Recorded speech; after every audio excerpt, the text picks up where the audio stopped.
The challenge is, of course, that SAFE has turned into a big certificate factory. Yeah. It's a certificate circus. It's all about like getting as many people certified as possible. And then Yep. once that stuff is in an organization, it's very difficult to pull it out because people have got a natural incentive to stay certified and to keep fighting for that way of doing things. On that basis, I would say no, it's no longer something that I would recommend now. And so we've arrived now where we are today, kind of bringing together your work, particularly product operations and Team Topologies, and they're coming together. They're very complementary, I think, because they've got the same underlying principles. It's start with user need, or start with the value consumer, understand what the value is, set things up in your organization so it makes it easy to deliver that value in the right way, and rinse and repeat. Like that's how we do stuff effectively, which for you and me is obvious, but turns out for lots of people it's a very different way of doing things. Creating great products isn't just about product managers and their day-to-day interactions with developers. It's about how an organization supports products as a whole, the systems, the processes, and cultures in place that help companies deliver value to their customers. With the help of some boundary-pushing guests and inspiration from your most pressing product questions, we'll dive into this system from every angle and help you think like a great product leader. This is the Product Thinking Podcast. Here's your host, Melissa Perry. Hello, and welcome to another episode of the Product Thinking Podcast. Today, I'm thrilled to be joined by Matthew Skelton, co-author of Team Topologies, organizing business and technology teams for fast flow. Matthew is a respected thought leader in organizational design for software delivery and has helped countless organizations reshape how their teams work together. In this episode, we're diving deep into how team topology principles intersect with product management and product operations. We'll explore how these frameworks can help product teams collaborate more effectively, reduce cognitive load, and deliver better outcomes for their customers. But first, before we talk to Matthew, it's time for Dear Melissa. This is the segment of the show where you can ask me any of your burning product management questions. Go to dearmelissa.com and let me know what they are for a future episode. Today's episode is brought to you by LiveBlocks, the platform that turns your product into a place that users want to be. With ready-made collaborative features, you can supercharge your product with experiences that only top-tier companies have been able to perfect. Until now. Think AI co-pilots like Notion, multiplayer like Figma, comments and notifications like Linear, and even collaborative editing like Google Docs. And all of that with minimal configuration or maintenance required. Companies from all kinds of industries and stages count on LiveBlocks to drive engagement and growth in their products. Join them today and give your users an experience that turns them into daily active users. Sign up for a free account today at liveblocks.io. Here's today's question. Dear Melissa, I work on the digital team of a big bank. So the product I work on is not really a product by itself. It depends a lot on the financial products the bank offers. I currently lead the onboarding accounts team in the wholesale B2B side of the business. I'm struggling a bit with setting the right North Star metric for the product because of this duality of financial product, the accounts, and the digital product counterpart. Hope you can shed some light. I love these types of questions because it's true. It can get a little complicated when you start to think about things that are not purely SaaS. And that's okay, but we can get to good metrics on what to measure. And this is where product strategy comes into play. And when you think about product strategy at an organization like a bank, it's not just about the digital products. It also has to intersect with your financial products as well. So that's okay. And it's going to be very intertwined. So what you need to do is start to understand your flywheel of how your company makes money. So as a company, what are the overall goals in your wholesale B2B side? So if we're talking about banking, usually it's about those financial products, making more accounts, having more transactions, creating more loans, anything like that. And then, of course, you probably collect fees on top of those. So you might have a goal with the onboarding and the accounts team to create more accounts fast. Your strategy has something to do with that. So how can my software help us get more customers in so we can increase the amount of accounts that we have? And that can help us serve more customers, which allows us to collect more fees or have them do more transactions. And then that makes our bank run, right? That's our flywheel that we're looking at. Now, of course, there's always a cost factor that you can look at as well about how software can streamline that. But you want to make sure that it's tied back to the value that your customers are going to receive and that your bank is going to receive, right? That's what we're really looking at here. So what I would look at for you is saying, how does our onboarding whether it's through software or, with people who are helping to onboard on the bank, how does that help our customers get into our product and start experiencing value faster? So you probably want to increase the number of accounts created and opened. Now you want to think about, how do you remove friction from that? How do you make it easy? So when I look at a North Star metric from the product side, if you're looking at the software, you probably want to reduce something like the time it takes to create an account. Maybe you are not doing a self-serve flow where somebody can just come in and open an account by themselves. Maybe that's something you want to look into, but maybe it's not. Maybe you have people transacting in the bank, like they have to come in and talk to a person. So you might think about, how do I make this experience so great that people can get started, open their accounts really easy, and have it be seamless, creating that software for my banking person to help them onboard. Or you might think about it as the person who, or the business that's going to be opening that bank account. How do I make it easy for them to actually do that? So you really want to get into, what does it take for somebody to open an account today? What are the frustrations? What are the pains? And what are the habits that would allow them to do this more seamlessly and to have a better experience? And then you want to set your North Star metric off of that. So it could be about reducing time for certain tasks or being able to do that. It could be about anything that really looks at giving them that first great experience. So when we talk about North Star metrics too, a lot of people like to just default to one. I don't like that. I like to create a system of metrics, because you don't want to just be having everybody come in to create an account and then having them churn, right? Let's say you do something in your software and it makes it so easy for people to create an account, like hundreds of them. They get in there and then they go, oh, this is not really what I wanted. So they churn. That's not good. So you're always going to want to have some kind of balanced metric. I call them mutually destructive pairs. So some kind of system of metrics where maybe it's the number of accounts opened, but on the other side, it could be a retention metric. So anything that you're actually going after, you're not just trying to gamify it. That's what I would look at for that. So for you, I would study the flow of what your users are doing in onboarding, try to figure out where their frictions are, and then that becomes your initiatives and your product strategy to help reduce that. I would still say that your North Star metric is probably going to be something that is tied to that accounts, right? Number of accounts opened, number of satisfied customers, something like that. And that's okay. Now you're just thinking about, how does software contribute to that? What are the places that I can play to help make that metric better? So I hope that helps. You want to look at product as those leading indicators that signify those business outcomes. So what can you do to show that customers are having a good experience, that customers are completing their desired actions, which will result in that business value of making more money, reducing costs over time? That's your job, to figure out what part you control. I hope that helps. And if you have any more questions for me, please go to dearmelissa.com and let me know what they are. Now it's time to talk to Matthew. Hi, Matthew. Welcome to the show. Thank you. Hi, Melissa. So for those of you listening out there, Matthew and I were at a conference together where he was presenting on Team Topologies and I was talking about product operations. And we started to talk about the intersection of product management, product operating models, team topologies, all the work he's been doing. And today we're going to dive into, what does that look like and what have we been seeing as the emergence of product operating models, and how do we build great teams for flow? So Matthew, from your perspective, you've been out there working with a lot of companies that are moving from the project to a product operating model. What have you been observing and what kind of work are you doing with companies to get there? Good question. So first off, I should say, I'm a little bit starstruck to be here still. The emoji with the stars in the eyes, that one. So it's great to be here. Thank you. So it's now just over 5 years since the Team Topologies book was published, which means I was writing it with my co-author, Manuel Perez. I was writing it actually 6 years ago. It takes book publishing is very not agile. It's very waterfall. And so a lot of the kind of inbound contact and things that people approach us for relates to Team Topologies. Not all of it, but a lot of it is relating to the material and the ideas in the Team Topologies book, which we'll cover in a bit. But just in the last sort of year and a half or so, we've really been trying to dive down a bit deeper, and ask ourselves, what is it that people see kind of in the Team Topologies book? How does that connect to kind of business outcomes and so on and so on?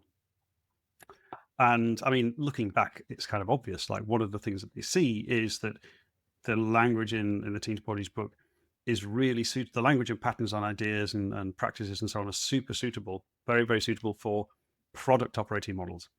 It's not at all surprising, right? Because from the same publisher as Team Topologies, we've got Project to Product by Bitt Kirsten, And other books by people like Dominica de Grandis, who's also kind of in this sort of space, and Sooner Safer Happier by John Smart and his co-authors, and so on and so on. There are lots of, in fact, my background is, I'm coming from a technology background, engineering and so on. So I started my career doing software for brain scanning machines. It was a long time ago.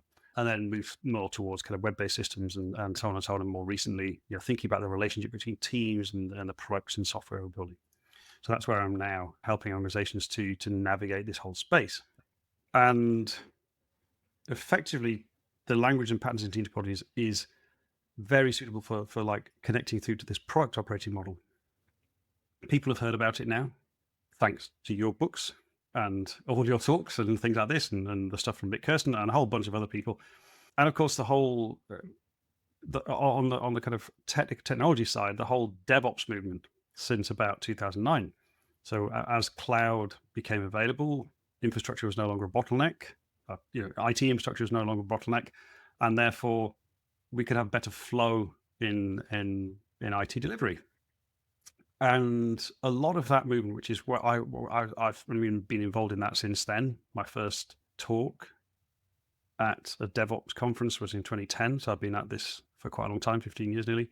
And really, the learnings from that movement are really all about, let's find out what the value is. Let's get the changes out of the door as quickly as possible. Nice tight feedback loops, understanding user needs, all of this stuff, which is the right way to do kind of software delivery and operations. Turns out that's basically the right way to do product as well, or it's very, very complementary. And so we've arrived now where we are today, kind of bringing together your work, particularly product operations and team topologies, and they're coming together because I think they're very complementary. I think because they've got the same underlying principles. It's start with user need, or start with the value consumer, understand what the value is, set things up in your organization so it makes it easy to deliver that value in the right way, and rinse and repeat. Like that's how we do stuff effectively, which for you and me is obvious, but it turns out for lots of people it's a very different way of doing things. And so they're latching on to like a product operating model as a way to get out of a very slow, very cost inefficient way of doing things. I always thought the DevOps people were like the product people of the development world. I always end up at DevOps conferences, and I've known the community for a while. I worked with Kevin Bear for a little bit too. And just like the whole premise of it, like how do we make the infrastructure the developers use and how we actually get things out the door better and faster and do that flow, it's always made sense. And I feel like it never got carried through all the way to the product side of the house. And when I was looking at product ops, to me, it was a no-brainer. Like, hey, development teams have this. There's sales ops teams too that do the same exact thing for salespeople. Like, why do we not have this for product management? Like, what does that mean? And I think product management at the time too, when I was going to these DevOps conferences, I was going there because so many people were like, oh, we don't need product management in general. Like, it was just so kind of new to a lot of organizations going through transformations. They weren't thinking of it as a formal function. Like you have a development team that reports up to a CTO or this whole, organization. I feel like it's taken a long time for product management to get there, but now we're there.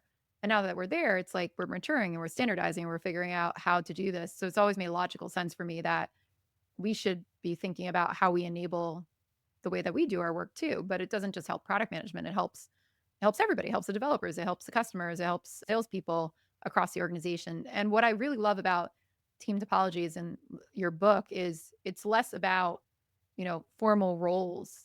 And I see so many people get like siloed in these roles and these functions, right? And especially in product management, like we silo ourselves off from marketing all the time, from sales. There's super big friction between sales and marketing and product, sometimes tech. And if we're not all working together, especially if you're shipping a software product, like you can't do that in isolation. Like I can't ship a product without developers and I can't market that product without marketing, and sales has nothing to sell if we don't get that out the door. So I don't understand why the flow isn't there in so many organizations. And that to me has always been interesting. And in your Team Topologies book, you go into how we should be collaborating around that, which I think is really interesting.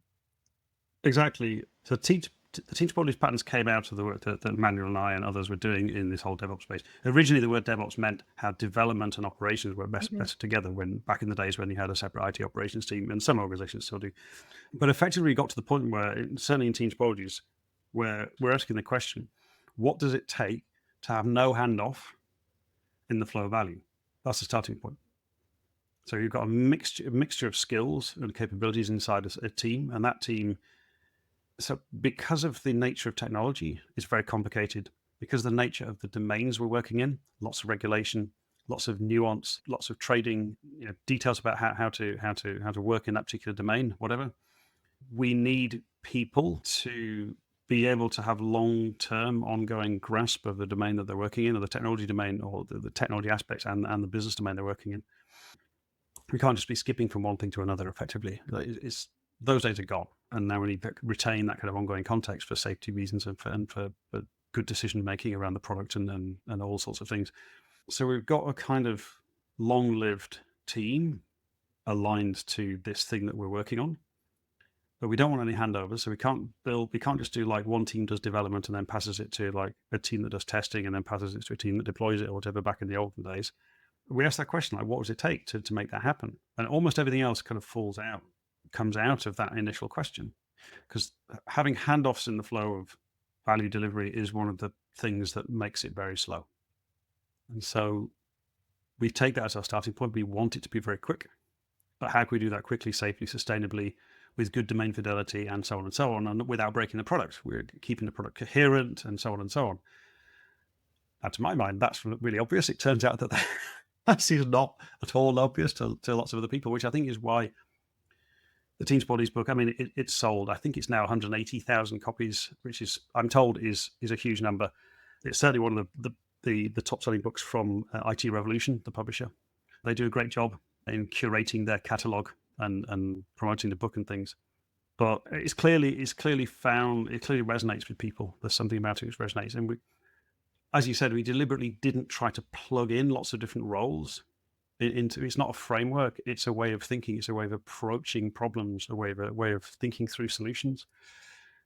To the extent that people are using the Team Topologies patterns well outside of IT. They're using it for managing doctors' practices in the UK, managing GP practices. They're using it for dealing with changes to higher education curriculum, so university courses. They're using it for thinking through how to provide better legal services in law firms. So instead of being bounced from one kind of legal practice or legal discipline to another, you get a holistic experience, and so on and so on, because it's fundamentally about knowledge work. So we do know some people are using the Team Topologies ideas in sales and marketing too. There's a case study. I think we've got a case study coming out soon in this space. So to go back to your point about sales and marketing and product being separate, I think there's an opportunity here to, over time, to see what that looks like. To ask that question, what would it take for us not to have handoff between sales, marketing, product, technology, and for it to be way more coherent? Yeah, because we together model product management, development, design. We never talk about the sales marketing piece, right? Like where they come from. And it's just like, oh, yeah, those people. It's like, oh, those people who actually market and sell our things to make money. We should figure out how to put them in. When you're looking at applying team topologies to a product operating model, what do you feel like people are getting wrong these days? Like, what are some anti-patterns that you've been seeing that are tripping people up from that flow? And on the the other side of it, what have you seen work really well? So in general, like when organizations are moving towards, that's a good question. I guess there's a few things. One, the first one is that some organizations completely underestimate the effort and the time it's going to take to move towards a product operating model. They just think they'll rename the project managers into product managers and then we're basically done. And it's going to fail, right? It's absolutely going to fail, because I mean, this is a whole separate kind of episode, but really the mindset between project and product is just so completely different. It's not something you can just do with a rename. Project assumes once you've finished that little package of work that there's no ongoing effect from the way in which you chose to do that work. Whereas obviously product, we're thinking about kind of a holistic user experience or a way of packaging value in a way which is coherent and so on. So completely different, and some organizations are unwilling to, haven't realized they need to invest in quite a substantial change of mindset and ways of working and ways of funding and all the rest of it. So that's the first thing, is kind of really underestimating the big cultural shift that takes place. And it's worth investing, but I would say for most organizations, because that focus on value and the focus on coherence brings so many other benefits as well, in terms of what it's like to work in that kind of space and being able to move faster in the market and all sorts of things that I'm not going to teach you anything about, stuff. For Team Topologies, we've had some people read the first part of the book, like the first few chapters, and then go, oh, I get this. This is easy. Put the book down. And then they don't read chapter 6, 7, and 8 in the conclusion, which is where the really important stuff is. It turns out that lots of business books are basically repeated. There's like 2 chapters at the beginning, and then the rest of the book is just filler, and it's just repeated. So then that's what a lot of business leaders just do. They just read the first few chapters. I notice your book is not like that, which is good. So we've had people basically misunderstand what's going on. They think it's way too simple. They just fixate on the types of team and maybe a couple of other things, and don't get the more important concepts out of it, which is unfortunate. So we're doing some work to try and to counter that. What are the types of things that they're skipping there? They're probably like, in the book, for the people who don't know, Matthew lays out like these 4 fundamental topologies where you got stream-aligned teams, which are what we would call our product teams. So for example, if you're at a bank and you have a product team around the credit card business, at a giant bank, that's domain focused, stream-aligned. You're delivering the value of the credit card to that customer. And then you have enabling teams that support those streamlined teams to be able to do their work effectively. You've got complicated subsystem teams, which I think is interesting, especially for complex organizations. And that's more about domain knowledge and deep analysis, right? And then the fourth one is a platform. So the types of team and the reasoning behind creating different types of team is important. And that's something that doesn't appear until later in the book. Yeah. So we start with the premise that what would it take just to have stream aligned teams? So teams that are aligned to the stream of value. That's why it's called stream aligned. We decided not to use the word product because we've been doing some work with some cyber physical customers. So working on hardware and firmware and software. And to those companies at the time, the product was the physical thing. Yeah.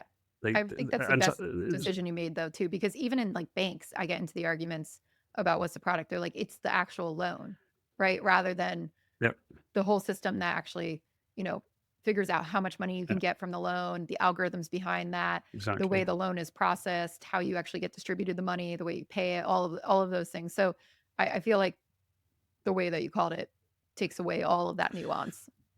And I mean, this is a bit of an aside, but we're actually working with one organization right now in the financial space, and they've gone all in on product operating model, and every single thing is a product, and we're like, no, not everything's a product. Please don't do that. Please don't do it. Clearly, there's massive value from using product thinking and product management approaches across the whole organization, really low level stuff. Who, instead of building a piece of technology, who is the value consumer for a stream of value around this thing here? Brilliant. Use that. So you use product techniques across the whole organization, but don't necessarily obsess that everything has to be a product with an external consumer. That's just not realistic.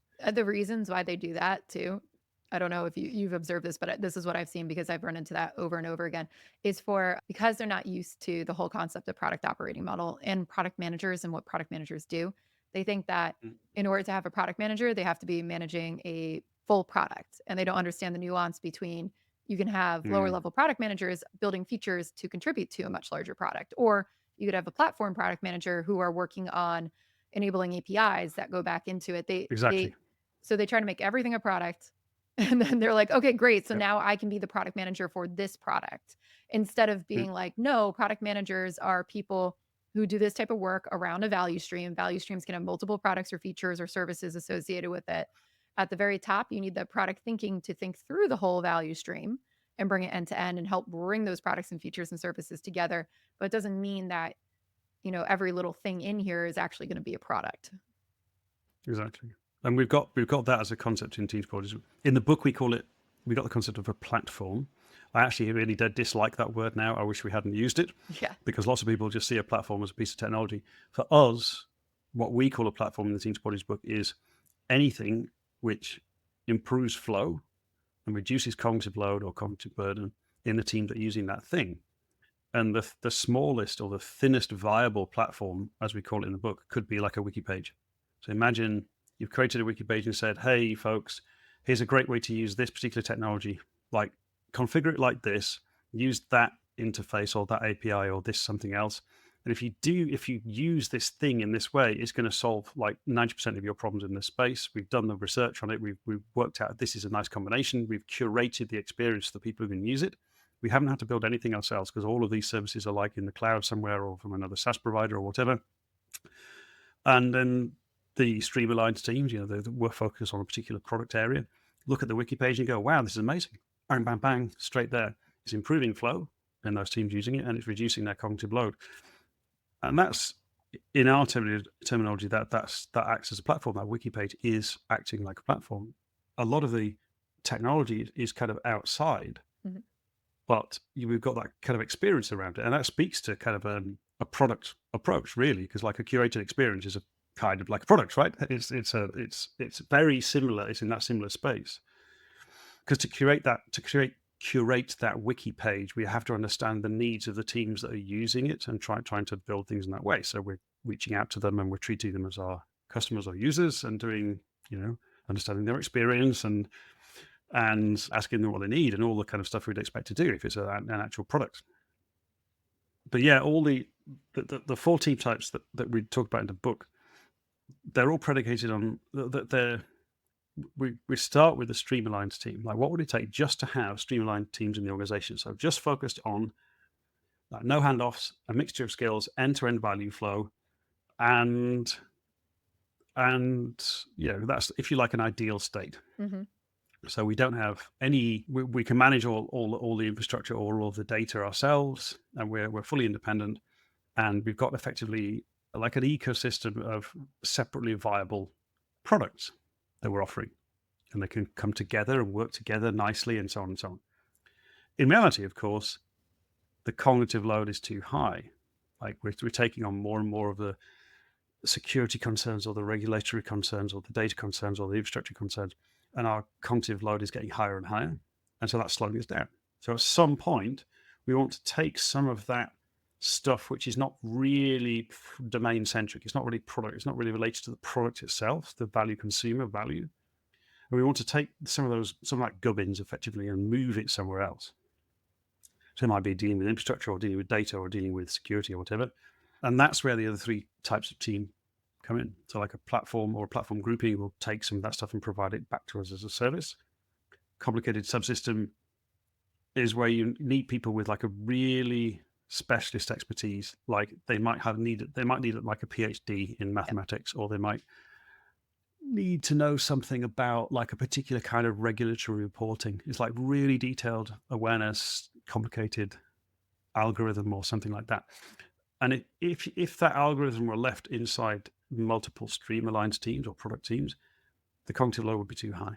Like, are we really going to hire multiple people with maths PhDs to do that work inside the product team? No, right? It just doesn't make any sense. This is interesting. So Go ahead. Like what you were saying here too, I think is really interesting because this is a huge debate we get into in product management about whether product managers need to be domain experts or and I'll give you an example of it in a second, versus know product really well. And while I always say there are thresholds to that domain knowledge, like you want somebody to know what types of products you're working on and you want them to be able to learn the domain. I see a lot of organizations in highly specialized areas, finance, healthcare, for example, insurance, where they will bring people in who have like deep insurance backgrounds and no product management background. And then they'll run the whole product line because they say, well, they're the ones who know the inner workings of insurance, so they have to build the product. And what I've done is pulled a lot of those subject matter expertise out when they don't know product and put them into those complicated subsystem teams like you're talking about, so that they can advise on those pieces of, let's say like healthcare, like what a nurse would need to be able to prescribe or what you would be able to show in an electronic health record system for, let's say, the medicine you're dosing, or like be able to surface those insights. But They're not necessarily around the entire interface design of a product or the flow or the workflow somebody's going to be following. Exactly. We're thinking about knowledge, we're thinking about awareness, we're thinking about cognitive load, we're thinking about knowledge work effectively and where capability should sit. The other type of team that we talk about in team topologies is called an enabling team. And this is often where the expertise would sit. So in a complicated subsystem, those experts will be building something, like building a particular, like an engine for reporting or an engine for calculation or something. They're using their expertise inside that quite specific sort of bit of the product, if you like. But there's another way to use that expertise, which is what we call an enabling team. The enabling team does not build anything. They're there to uplift the skills and capabilities inside a streamlined team. So let's say they've got some expertise in compliance or in regulatory reporting or whatever, and they're working with a streamlined team for, let's say, a few days or maybe a week or something to help that streamlined team understand how they need to build things in that space. The aim is always to leave that streamlined team independent and not dependent on the experts all the time. So we're going to upskill them.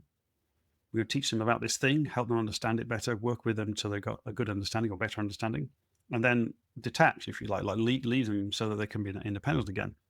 Or maybe that team detects that we really need some upskilling and need some training. Okay, cool. Or we really need to actually have a company-wide policy of hiring people with increased awareness of a particular thing, like financial regulation or something. We actually need more people with that kind of expertise. Okay, let's go and hire some more people. They could also detect the fact that like 17 out of 20 teams have all got the same kind of problem relating to regulatory reporting, something. Okay, well, we probably need to have a service like an API that all of those 17 or 20 teams can actually call to do this thing because they're all struggling in the same way. Then it makes sense to build something in a platform and provide it as a service. So we've got that kind of detection. We've got that. We're looking for these problems that are recurring, that then for which we can have a useful solution from a kind of central API or something like that. There's a really good way of thinking about things in these terms. This example of how the team topologies language and patterns helps us think through like where we place capability in a dynamic sense. It's not just about like an org chart. It's about how we respond to changing technology, regulations, business challenges, whatever, how we respond to that on an ongoing basis. What I like about that too, and maybe we can talk a little bit about how you see this with product operations, is you're talking about how things that help at scale, right? If I'm on an enabling team, I'm going to go help these places in isolation, these other teams in isolation, help them out a little bit, but I get to see the patterns, and now I get to scale the knowledge once I observe those patterns and see those problems over time. And if we think about those teams just being embedded in one team, right? Those people being embedded in one team or never coming to other teams, we don't get to see the patterns and the problems over time. Exactly. And to me, like, that's a big critical part of product operations, is like you are looking at all the teams in product management and saying, what do they need? Can I build a platform for this? Can I, enable them in some way? Can I fix this with a process? It doesn't necessarily have to be a product, but it has to be, from a tool perspective. But you're looking across all of these different teams and saying, what can I do to make this faster and to help our flow of work? And to me, that's always made sense. So I'm curious, like, what your take was when you saw product operations and how you saw it fitting into team topologies with product management. Right. So I've run out of stickies. What do you call these little marker tabs? I've run out of them because I was marking so many pages, right? And so when I listened to the podcast on Lenny's podcast with you and Denise, I was like, wow, this is amazing. And I listened to it twice. I listened to it on the flight out to Germany and on the way back again, because I had to re-listen to it. I was like, this is amazing. This is just like, there's so much alignment in terms of the intent behind like the material in the two books.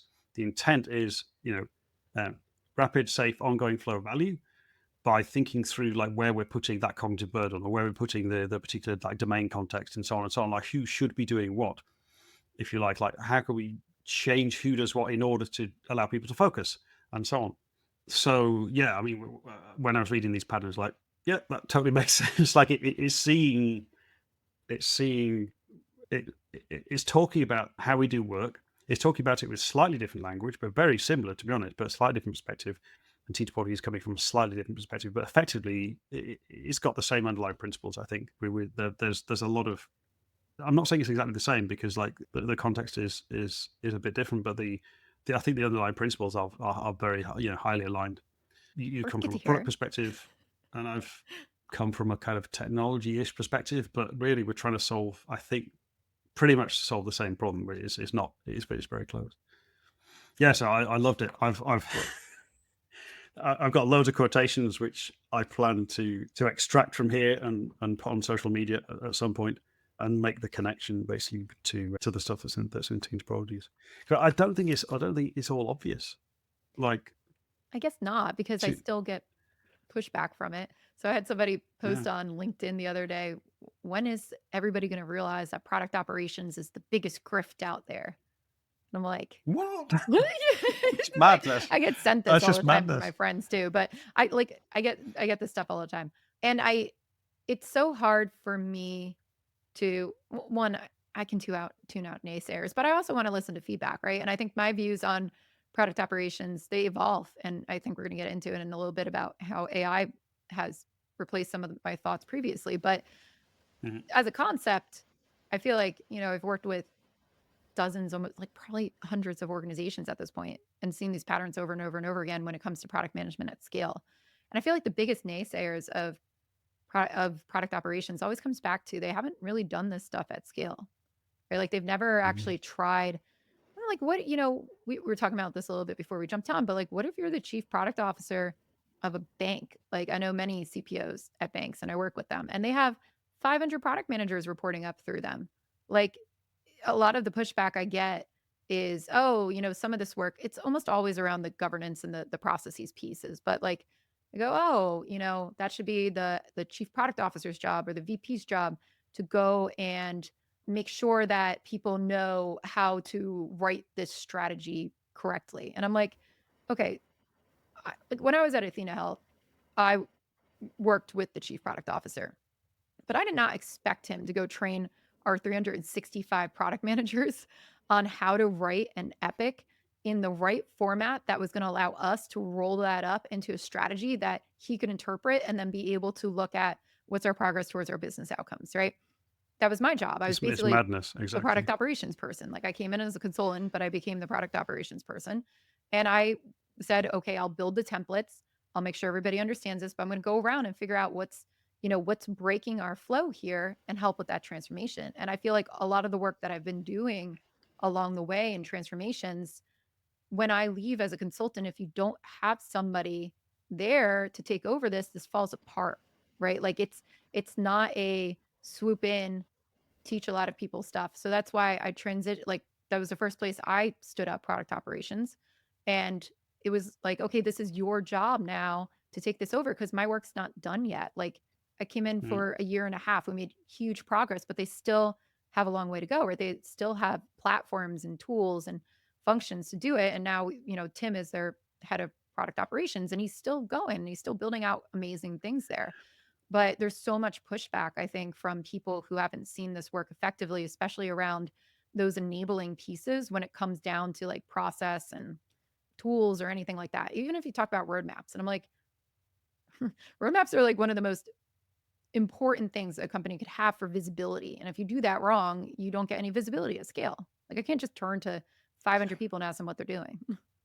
It's almost as if some people think that things should be hard for people rather than easy. Like I think in the Teams project we talk about, we quote someone called Evan Botcher who talked about like how to define digital platform.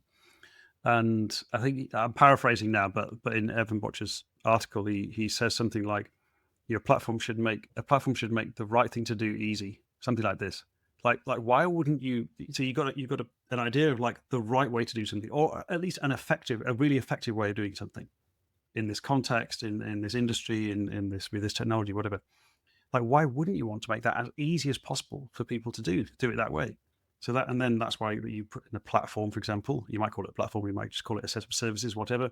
That makes it easy for other teams or product managers or whoever to do things in an effective way, in the way that you want to do it. You're encoding that kind of way of working inside those APIs or inside those services. To me, I'm sure to you, like why wouldn't you want to do that? Yeah. Like to some people, it seems that they're almost offended that so there's some people like teams would then find it really easy to do things better. It's like, well, we're trying to make the organization more effective and to serve the user needs better. Like, why wouldn't you want to do that? Exactly. Like, I don't get why. The other pushback I get is like it's a rite of passage for product managers to go like learn MongoDB and try to pull stuff out of a database. Why? Like, what's like, why? Like, that's not their job. Their job is to interpret the data, be able to analyze the data and do that. But why do we have to let them recreate these processes and tools and everything off the side of their desk? It's like super inefficient. And most people just want to get their job done. Like they just want to build great products. And if whatever's standing in the way of that, why wouldn't we want to make that easier? Yep. And again, I think that's the mindset. Like we're thinking through how can we simplify things for people? How can we make people's jobs easier so that they can focus on what the value is? Like let's understand what the value that we can provide in this organization. And clearly, loads of organizations, it's more about Hippo, it's more about the highest paid person's opinion, and it's more about kind of the hierarchy and a bunch of things like that, rather than actually providing value. And that's ultimately what this project to product transition is sort of about. Really, is getting organizations to really. It's like they're on the psychologist's couch, like, tell me about yourself. What value do you provide? And it's actually quite awkward for some organizations. They're not set up to do it because they're not set up to be like honest about the actual value that they're giving to the customers and that kind of thing. So then that's where some of the awkwardness arises in this kind of space, really. And actually, that's one of the things that Team Topologies kind of exposes, really, is any lack of clarity about mission and purpose. Because we're having to, we're saying align teams to the flow value. Well, what's the value? We don't really know what the value is. We haven't worked in those terms. And it's really interesting to see that realization that people go, oh, yeah, we really do. We really don't. So we really don't think about the value to the users. Therefore, how can we align teams to flow value? Like it's these kind of approaches. I don't know whether you've seen this as well, but these kind of approaches like a lens or like a prism that then refracts the light, and you see that the organization kind of has got some very different opinions about how to do work, let's say. Yeah, I also feel exposes like a different mindsets or something like that. I find too a lot of the naysayers on product ops are probably not doing real product management, right? Like maybe they're doing some of the grunt work around there, like trying to showboat as if they're really busy, but they're not really doing the value delivery pieces of it. And I have seen that in a couple organizations as well. So one thing though, I do think the pushback on the process and the governance piece though is due to a lot of the agile process and safe and all of that stuff. Like I feel like everybody thinks process is a bad word now, right? Anything that has to do with process, like bad word. We can't talk about process. What have you been observing out there with safe, and especially with Team Topologies, and how are you helping people like break out of the safe mentality there? Great question. So the Scaled Agile framework decided to include some of the terminology from Team Topologies in, I can't remember which version it was, 6 or something a few years ago. It's so funny. They're just like, I'm just going to grab this thing and shove it on my map. So I came up with an analogy for this. So, if you think about a blueberry muffin, it's been carefully put together. The blueberries in the middle have been baked. It's like when you bite into it, it's like, oh, it's really nice. But you can take a raw muffin and push some blueberries in. It doesn't make it a blueberry muffin, right? And that it feels like that's what some of these approaches where they're just kind of cannibalizing or bringing in lots of different approaches, and there isn't really a high degree of coherence around it. It feels a little bit like that. But and like there's a side effect of that is actually that we thanks to Scaled Agile Framework, thanks to SAFe, we actually get a number of sales leads because they've discovered Team Topologies through that, and then we get a call. So like at one level, that's good. Okay, that's kind of handy. But stepping back a bit, two things. SAFe, I think, has got an interesting place, or something like SAFe, where you're doing big batch coordination and testing and releasing and so on, has a place for products that are disconnected from the internet for large periods of time. satellites, submarines, power stations, hopefully. Things that need to be perhaps cars, even vehicles, like autonomous boats and things like that. Like these things are literally disconnected and need to run disconnected for substantial periods of time because there's no signal. So you kind of want to test those things in isolation in big batch because that's how they're going to operate. Fighter planes, for example, stuff like this. Like you don't want them to be internet connected. You deliberately want to disconnect them. So I think there's a place for approaches that are very big batch like that. But it's that place is really not large, big business systems, banks, and stuff like this, because you want to be able to change. You need to be able to change those systems on a much more fine-grained basis. So there's that side of it, which is like the whole approach is suitable for certain things, but very unsuitable for internet-connected business systems. At the same time, I think the scaled agile approach seems to act like a kind of walking frame or a crutch for organizations that are coming from a very waterfall place and trying to be more nimble. And it's like an intermediate step, like someone who, let's say they couldn't walk, and so they've been going through physiotherapy, and so they're using like a walking frame to do that. Well, okay, use a walking frame for a bit, and if that helps, that's cool. But how do you get beyond that? So we're talking to an organization in Europe at the moment, and we've worked with a few in the past where they had used Safe for a bit, and now they've got to a point actually where that they don't need the crutch anymore, they don't need the walking frame, so they want to get out of it. And so helping them to kind of shift away from that big batch approach into something way more nimble. Clearly it needs the architecture to change, it needs ways of working to change, a whole load of stuff. But we do see that, and it's a long journey, to be honest. Like someone who's gone through physiotherapy, it takes a long time to get to the point where you can run. So initially it's just walking without the walking frame, and then it's maybe jogging or walking faster, and then finally you can actually run and go to a marathon and do that every day. Then you're at the point where you're deploying, multiple times a day across multiple different products independently, and that's kind of that's been the state of the art in some organizations for like more than 10 years, right? But that's kind of where organizations find value, to be able to do that kind of nimble approaches to product, but it takes a while. Yeah. And when you're looking at Safe, I was talking to Lenny about this on his podcast too. And a lot of people were asking, would you start at Safe? Do you think there's an approach that's better to start at instead of Safe when people are trying to achieve that delivery type, especially just get things out the door, delivery type mindset?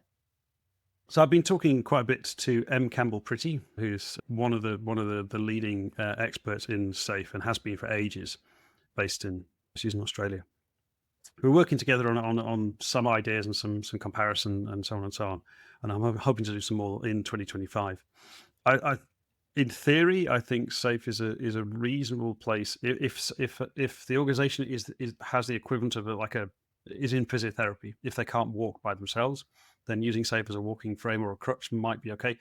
The challenge is, of course, that Safe has turned into a big certificate factory. Yeah. It's a certificate circus. It's all about like getting as many people certified as possible. And then once that stuff is in an organization, it's very difficult to pull it out because people have got a natural incentive to stay certified and to keep fighting for that way of doing things. So it's on that basis, I would say, no, it's no longer something that I would recommend now, not because of the technique itself necessarily, but because of the whole industry around it. Yeah. But it does seem to help some organizations. And yeah, certainly, like I said, for the context where systems are not internet connected, then it does seem to be a useful approach. My problem with it is always, and I talked about this a little bit on Lenny's podcast, but I've seen people, I feel like their big room planning sessions inspire the right type of mindset of let's all get together and hash this out. And I've seen people really benefit from adopting that, and organizations come a long way from that. But then it turns into the big batch part that you're talking about, right? Where they interpret it. I don't know if Safe says this or they interpret it, but I have never seen an organization interpret it differently. So let me put it that way as well, where once you plan that quarter, there is no changing, right? And there's no room for discovery. And nobody knows when to do discovery and how to feed discovery in. And they're kind of like sprinting back to back. And like I said, I don't know if that's a Safe thing or a way that people are implementing it, but I've never seen anybody implement it differently. in the like dozens of organizations I've worked with that it's safe. So it gets into that flow problem, right? Where now you're bottlenecked by this planning session. And if you have new information coming into you, which hopefully product ops can enable because you can look at it in real time and start to understand what's going on, you can't change it. You're like locked in, or Yep. that's what people expect.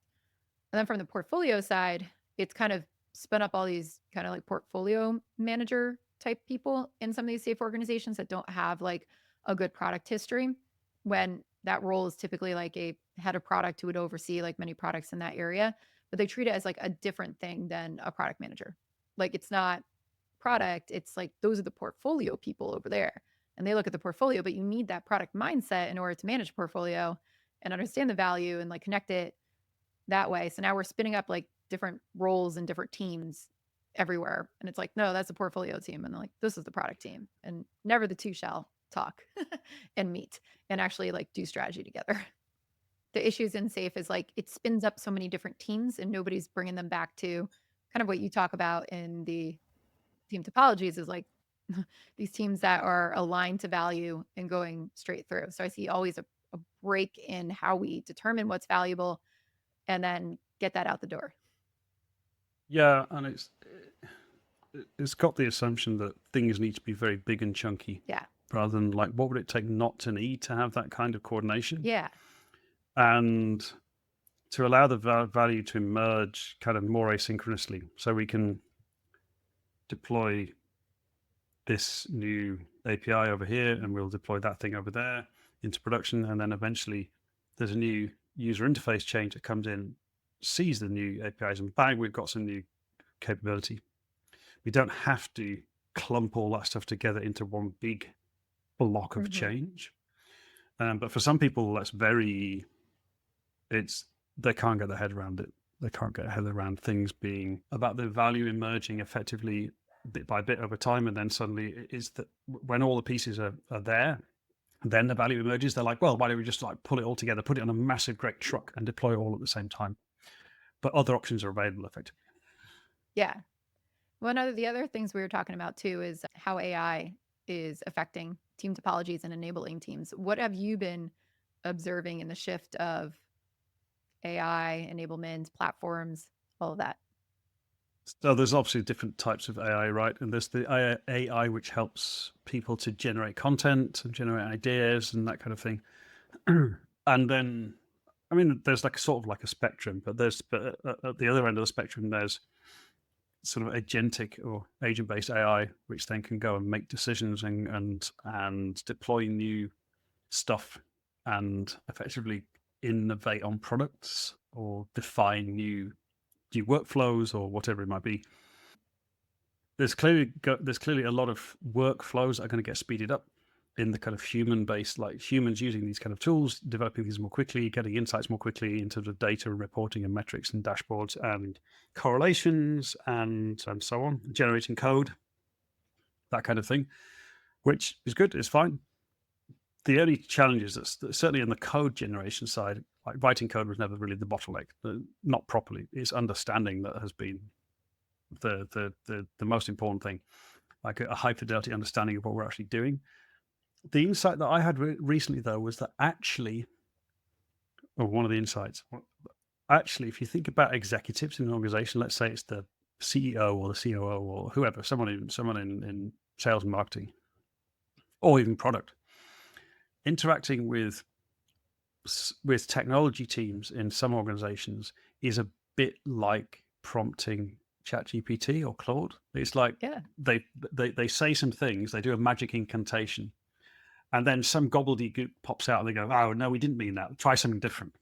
And then something else pops out and they go, oh, it's a bit closer. What else do I need to do? I need to use like a special handshake or like a magic phrase. And it probably doesn't feel very much different from like prompting kind of a group of humans to build software. Probably doesn't feel that much from prompting a ChatGPT, because we're not taking the time to really connect things better and understand, build like awareness of how to frame things so that the output is better. And so I guess that's why that's the kind of perspective from some leaders. They they haven't had much luck with humans, so why don't we try Replace them. why don't we try AI instead? I've been thinking through.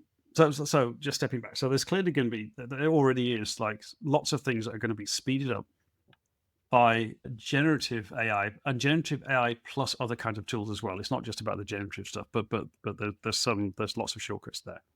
So fine, lots of stuff will get speeded up. We'll be able to get certain things done quicker. We may even be able to get certain kind of product things tested way quicker.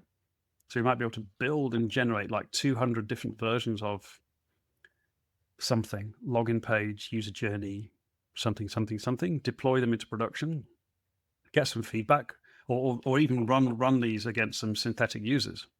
So generate some synthetic users with some, like, with some ways of behaving or some particular input that the LLM can generate. Find the 3 top performing versions of that product or that feature or whatever it is out of the 200, and just throw away the code for 197 of them. We're never going to use it. Don't care. That seems reasonable. Like we don't need to keep that code around. We'll just keep the code from the 3 that were interesting, and then we'll work on that. So it does open up some interesting new kind of like possibilities for how you even think about the approach to product. Like now we can actually do testing at like 10x or 100x compared to before. We don't need to bet so heavily on one particular thing. We can actually get the data to do it. So that's kind of cool. That changes the cost dynamics around certain kind of, like market probes and things like that. Yeah, I think there's like a whole thing about how AI is going to replace product managers. And I think that's not true. I do think it's going to replace some of the menial tasks that we do on a day-to-day basis. I also think it's going to empower product managers to do their job better and empower us to be able to ship better, faster, like you're saying. So where I've been really excited in the product ops space with AI stuff, and I do think on this enablement side and this platform side, like you're talking about, I think AI is going to be key players of doing those functions that those teams are doing, right? Like to be able to enable product managers. One, I think it's getting a lot easier to query large sets of data and be able to ask it questions and come back with, oh, yep, this is like the trend in user behavior that we've been observing based on your question. But you still need to know what's the right question to ask, right? And that's what takes a product manager. But now I don't need to go to a data analyst to go pull SQL queries and do all the stuff here. I can, have my data platform, and with the AI type interfaces that they're putting on it now, I can just ask the questions and it will be able to spit it back out at me. That's so much faster than what is out there right now. Like, blows my mind compared to what we used to have to do. So now I've got the data. I need to make decisions faster. On the other side, for the customer and market insights piece, we have a lot of LLMs that are aggregating internal customer data that we have the behavior sets from, our user analytics things, but also from like sales calls, from user research, from support tickets, all of those things. We're able to go through that instantly now and surface up problems and be able to react to it in real time, which is amazing. You can do it in aggregate as well. So like, what's the aggregate sentiment around this thing or that thing? Are people happy? Are they not? Like, we used to run NPS studies for that, and then nobody wanted to answer them.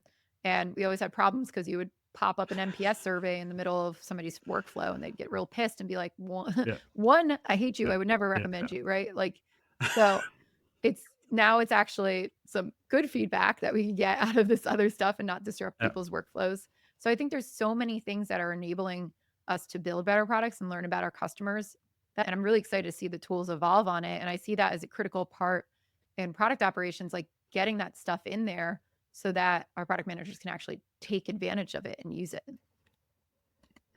And part of that is about understanding like the nature of particularly generative AI and some of the other tools alongside it. This stuff doesn't understand.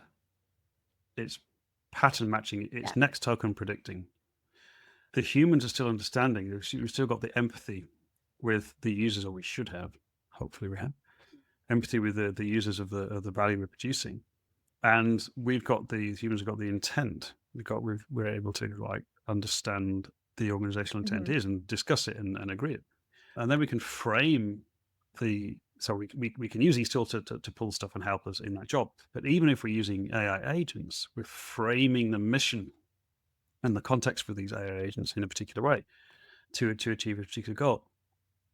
I was thinking about this more generally with in the future where there's lots of kind of AI workers, effectively agents, and like how do you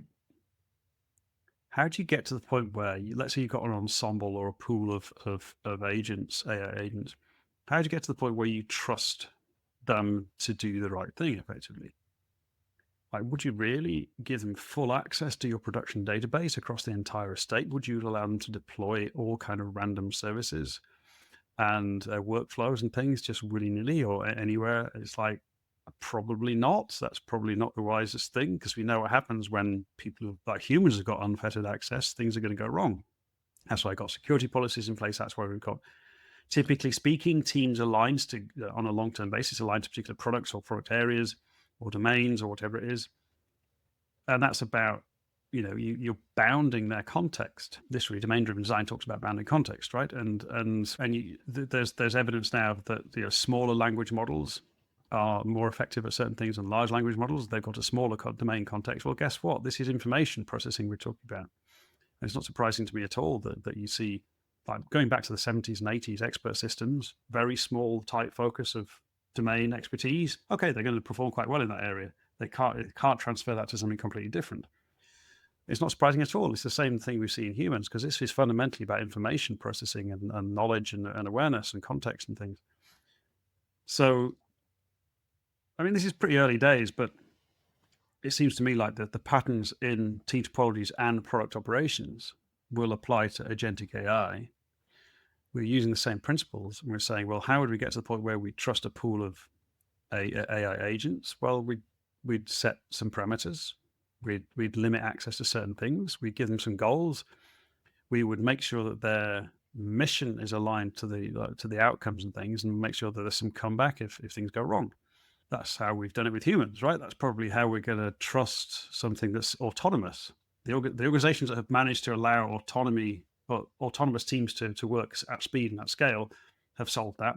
It's the same kind of trust parameters, I think, that we put in place for agentic AI, and the same with product operations. Like, you'd want to be you make available data, insight data to the AI agents. Well, how do you do that? Well, that's kind of a product operations thing. You're giving it to humans and you're giving it to AI agents. It's kind of the same thing. I mean, we'll see, but that it feels right to me, because because the nature that when you frame it in that sense, it's knowledge work, it's manipulating information, it's about setting goals, it's trying to achieve something. It's ultimately the same kind of task from my perspective. Well, I'm excited to see that evolve over time. And I agree with you. I do think that's going to be a key player here. Matthew, thank you so much for being on the podcast. If people want to learn more about you and It's been great. Team Topologies, where can they go? They can find me at matthewskelton.com. That's my website with links off to other places. My consulting company is Conflux, which you'll find at confluxhq.com. And we're working with all kind of organizations in all parts of the world. And the Team Topologies website, where you'll find all the information about Team Topologies and kind of how to get involved and how to become an advocate and everything else, and our community and live stream and a bunch of other things, you'll find at teamtopologies.com. Great. Well, thank you again, Matthew, for being on. And thank you to our listeners out there. We will put all of those links at our show notes at productthinkingpodcast.com. Thanks again for listening to the Product Thinking Podcast. We'll be back next Wednesday with another amazing guest. And send all of your questions to dearmelissa.com in the meantime. We'll see you next time.